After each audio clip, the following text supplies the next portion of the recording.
All right, welcome everyone. I'm Wes Warren. I'm here with Greg Stanley, and today we're going to be talking about marketing effectiveness. Really, what makes the difference between two offices that set out and start marketing, why somebody has great results and somebody really struggles and then quits and says marketing doesn't work in their area, even though we'll have literally 2 or 3 miles apart and they'll just swear that just doesn't work. What have you learned about that, Greg? I know you've seen that too, probably more than me over the years. What sticks out in your mind as the problems that come up? You know, okay, you set out to market. It's like throwing a net out into the water. You're going to catch a fish or whatever. Some people have a greater range of what kind of patients they can profit from. For example, maybe they got a bunch of new staff after COVID, or maybe they just have a bunch of people that are about to leave. They've been offended, any number of things. And so their range of people is very narrow. In other words, if a person comes in, jumps right in the chair, points to the tooth or teeth and says, fix all these, well, that's a win. Their marketing is cost effective. On the other hand, if it's talking about a net, maybe they're dragging the bottom and they've got people coming in for free exam, free x-rays, emergencies, cheap this or that, price driven. These people come in, they got a lot of fight left in them, just like fish. I mean, they come in and they go, hey, why do I need that? I'm going to get a second or third opinion on that. In other words, some staff, when they hear that, are literally paralyzed. When they get pushback from patients that they now count as probably mean or unkind, they just go, oh, bad patient, bad person. I'll wait for a better patient. Whereas the office that has this under control, patient comes in and really goes negative on them. You're just doing that for the money, or I was warned about this. Or they say the things that just leave staff almost in tears. They just let it roll off, not a problem. Let's look at this. In other words, they stay positive, stay focused, and they let the patient play out his or her negative behavior until the doctor comes in and says, yeah, we got some problems. And the person has already acted out in front of the staff, in front of the doctor, it's better, and they buy. One office takes they have such a narrow range of people that can fit in. I'm not kidding when I say this. Some offices almost need relatives to come in to buy dentistry. That's how narrow it can get, all the way out to marketing, where people come in.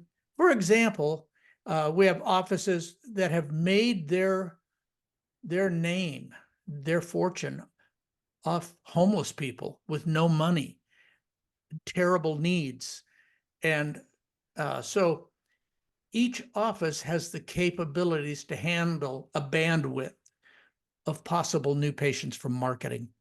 Well, what makes the difference? I mean, you've seen offices, doctors, maybe it's doctors or team members. What seems to be the things that you see? Sure, you Yeah. can expand that bandwidth some if you treat staff nice, treat them like family, pay them good. In other words, you're just a good employer. Those people will kind of try to help you. But if you're getting in over your head, that is, these patients that want to fight, these patients that come in and they're shoppers and they're mean, if you don't have some kind of incentive for staff to put their head down and kind of get through this, it doesn't happen. So you can expand the range a little bit. And a lot of doctors want to do this. They don't want to have to pay a bonus. A lot of offices have been through incentive programs that finally ended up on the rocks. I get that. I see it all the time. That doesn't mean that you've got an office full of prospective marketing patients that can be processed well without a bonus program.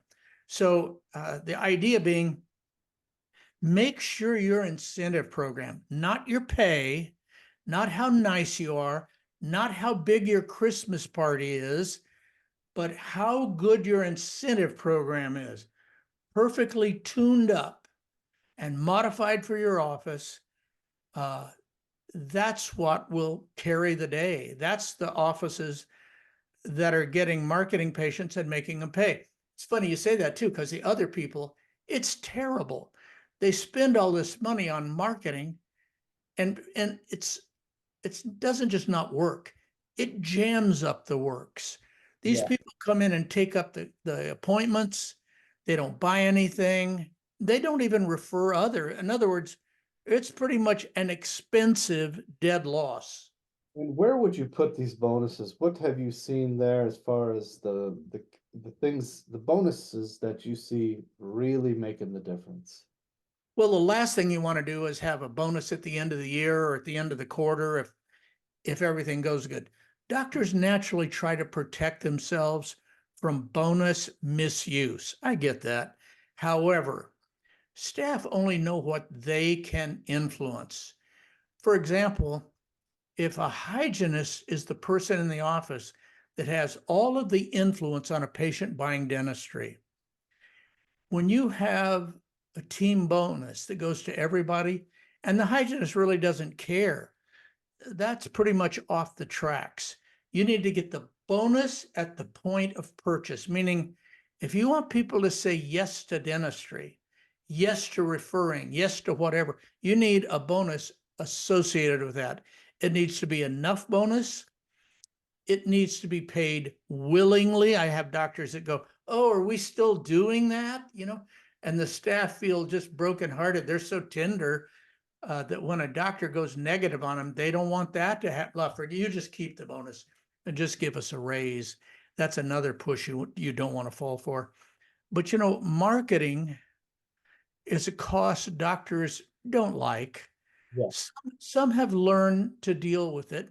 So take that, add bonus to it, which is what makes it actually work. It makes bad marketing patients into good lifetime patients. This bonus thing, they take two things they don't like: marketing dollars and bonus dollars. And both of those have to be applied almost perfectly to get the result. And then the whole world opens up. All of a sudden, you got more patients than you can handle. Then you can start talking about, well, I want to just do implants, or I just want to place implants, or whatever, because you know the secrets of marketing, and it has to do with marketing and bonus. I would say the vast majority of our big practices, the ones that really stretch out, they've solved this problem. That's essentially what's happened. When you look at an office doing 100 or 150 a month, doing very little marketing, and you look at somebody doing 250 or 300 a month, that's the difference. That office figured out how to make it with marketing patients. Just a And thought too, Wes. We have some offices that have so many staff, like 100 staff. Might be in two offices, might be in one with 70 staff or something. Monster offices. They may not bonus everybody in the office. They've got so many people. They might just bonus treatment coordinators or somebody that absolutely picks the fruit from the tree. That's the people and they've learned the hard way, fed back to us, that without it, the marketing was wasted. People came in, kicked the tires, sniffed around, and left. yeah, we've been advocates of the new patient bonus. Just getting them through the door is a challenge. Yeah. So let alone getting them to actually accept treatment. So everybody kind of knows that uh, answering the phone correctly when you're marketing is a big deal, and paying a bonus for how many new patients are scheduled is a must. Well, it's just as important, if not more important, to have somebody, like you said, that's in with the patient, whether it be treatment coordinator, hygienist, whoever it may be incentivized and motivated for it. Or else this thing just off Broadway, it doesn't even make it. how much doctors have always tend to go sour on bonus. I get this because they're, what am I paying these people for? It's real negative until the inflation days of the last few years, right after COVID. Staff were able to come in and demand hourly pay that was nothing short of shocking, unbelievable. And they wish they had gone back and paid bonus and gotten something for it. Now they get people that aren't trained, aren't motivated, don't care at all about the outcome of the practice, and they're paying more than they were with bonus just Yeah. a year or two before. Yeah, if you're marketing, if you don't have the phones figured out, a bonus tied to it, and a bonus for at least the treatment coordinators, and also you should have a bonus for who's ever seeing that patient first, whether that be the hygienist or the assistant. Something, same day service bonuses, something for them. Yeah, you're gonna struggle. It's the bottom line. We've even done recordings about the whole DEO phenomenon, this business of, I'm going to call it corporate practice, or the big business of dentistry, so to speak, where they conglomerate, 100 or 200 practices. They got people wearing suits telling them, oh, you don't have to do this. You don't have to pay that. We can get somebody for less than that. And pretty soon, I can see how that would just wind to a stop. And as they so often do, bankruptcy is spectacular. Yeah, yeah. Certainly it's coming. I think a lot of them are struggling, so that day is starting to happen, I think. So, yeah, so what else, specifics, Greg? What would you tell a doctor to do? How much, how would you pay it? That kind of thing. Bonus? Yeah. Okay. Look at what's important to you that's probably not happening. It's not uncommon for Wes and I to open the lid on a practice and look in and see what's not getting done. And what's interesting is that staff are all busy. None of them have an extra moment. Everybody's scurrying around, really busy, but maybe some outcome isn't there.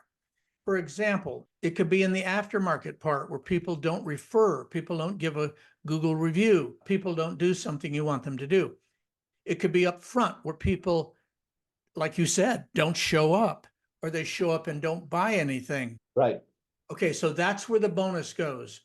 And whoever can influence that patient with a pre-assessment, that is, helping the doctor find dentistry.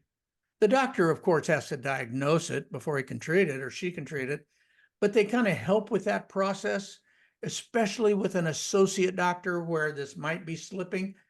Like I said, when we look inside and see what's not happening, placing the bonus in the right place makes all the difference. I might add something too. It's so funny. Like I said, this is so foreign to people. They don't want to pay bonus. They already seem like, after COVID and inflation, everyone feel like they're paying way too much. Hygiene costs almost doubled in the dental office. What they can charge for hygiene only went up a little. And so what happens is with bonus, everything's going good. Pretty soon, it's just like a locomotive chugging. It's going forward, and the doctor says, or maybe somebody quits that meant a lot to. And bonus almost quits with them. Pretty soon the bonus is gone. And then the doctor says those fatal words, are we still doing that? And staff aren't sure. And all of a sudden, it rolls to a stop. It doesn't go backwards yet. It goes steady for a while. And then the doctor says, see there, didn't even need a bonus. We're doing okay. Not growing. It's being slowly eroded underneath. And then enough staff have withheld their engagement until it's in full retreat. In fact, as sure as it can take 3 months to stop rolling forward, it can take 3 months to get it going again, unfortunately. If you'd like our help designing a bonus, just schedule an appointment with us and we'll be glad to walk you through it. Yeah. So, thanks for listening.